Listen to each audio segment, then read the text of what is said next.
goal is to use this week to launch a campaign to help 50,000 families across Thailand, Cambodia, Laos, Vietnam, and China. Thanks to all of our volunteers for crossing this country and the world because you believe we can make the world a little bit better. What you're seeing here is our host site for the Mekong build. This week, over 3,000 volunteers representing more than 25 countries will be working for the next 5 days. Some of the poorest people in Asia live along the countries touching the Mekong River. Along the areas where the river flows, not the countries themselves, nearly 1/5 of the population lives in poverty. Sometimes we tend to underestimate a poor family who has never had a decent home. How do you give them a better life without appearing to be superior? How do you let them have their own self-respect, their own dignity? One myth commonly held is that we give away houses, and we don't. We work alongside, as we say, with a hand up, not a hand out, with hardworking low-income families. The homeowners have to pay for their house, full price. And Chairman China Rong has informed me that in US dollars, the homeowners will have to pay for these homes about $700 US, and also put in several hundred hours of work on their own homes. But by the time we get through spending a week with them, working side by side, everywhere we go, we realize that those families are just as hardworking as I am. Their ambitions are just as good as mine. Their dedication is as good as mine, and their family values are just as good as mine. So we have become equals. And that's the way God wants it, I think, is for people, no matter what their wealth, to be filled as equal in His creation.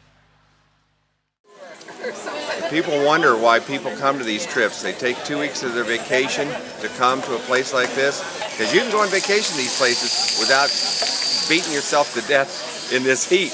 We're really aching and sore, and it's really, really hot. We'd normally be by a pool in this weather, but no, we're working, and we're working great as a team. Just have to get used to the heat. That's our main barrier, so it is. Well, the heat and moisture caught me by surprise. Yeah. No, it's definitely real work. We're crazy for working in this kind of weather. Yes, indeed.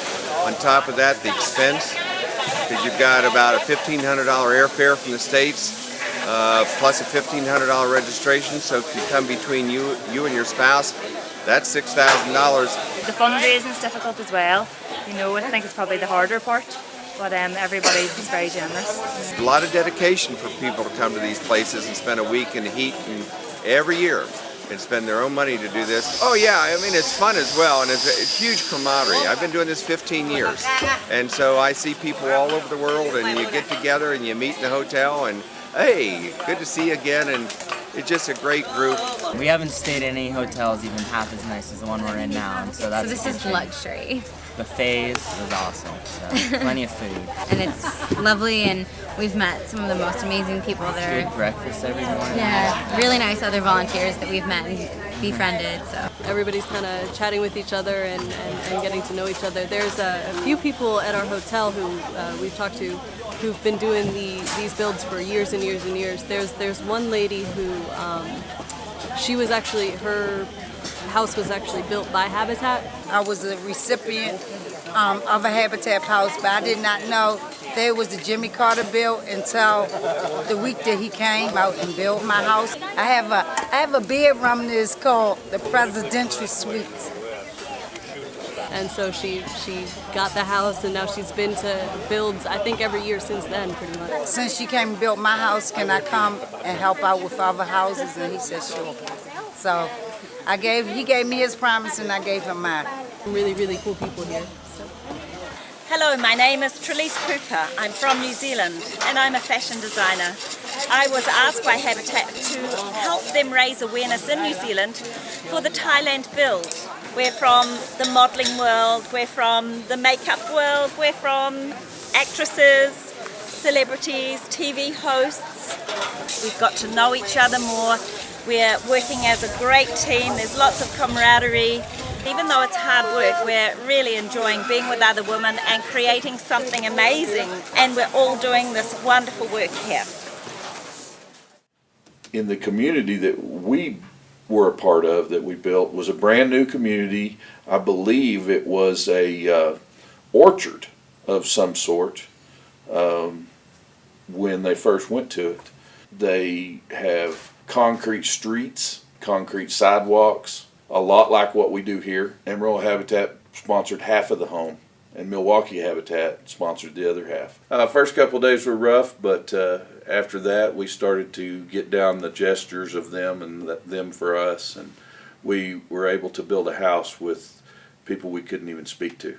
It's just been inspirational over the years watching people work together, learn to work together, learning how to become builders. She had a smile on her face every time you looked at her. You could tell she was grateful we were there. They've lived in the home that we went to for 20 years. We walked up, first thing I noticed was them unlocking a padlock that had the door chained, and that was the doorknob. There was no doorknob. As soon as they did that, the door just opens. We walked into the home. It was walking into the basement, basically, underneath of the house, I guess. Public land is sometimes is a river. 10 years ago is a canal from the water canal, you know, canal, small canal. They make a house in the canal. Oh, okay. And when the raining seasons have a water. Okay. Sometimes many this community is frost every year. Now is winter, is no water. In the raining has more mosquito. Many mosquito. Yeah, it's a danger for children. Yeah. Yes. And danger for living this house. And I guess you get mold down Yes, here too. yes, more mosquito. There's no windows. You know, the wind just blows through. We got up to the house. It was very clean for the situation that it was in. Things were put away. This family took care of their stuff as best they could with what they had. I walked in and instantly felt the floor giving. The thing about that amazed me the most is she still had a smile on her face. She was able to smile living like that. I don't know what that's like. Kitchen, danger. Toilet, public. It's a danger for the children. There's no sewer system like we have here. You could smell the sewer. In some areas you could see it. I didn't walk through the whole house due to the floor giving. Sometimes have a termite. มันบางด้านข้างนี้ด้านเดียวด้านนี้ไม่มี อ๋อนี่เป็นบ้านอีกหลัง อันนี้เป็นบ้านอีกหลังนึง อ๋อ another house. Another house. Oh, another house. Oh. This another house drink alcohol. This make a noisy. Cannot speak with them. ห้องน้ำห้องครัวเนี่ยรวม The all old metal cheese. Yeah. Make a raining.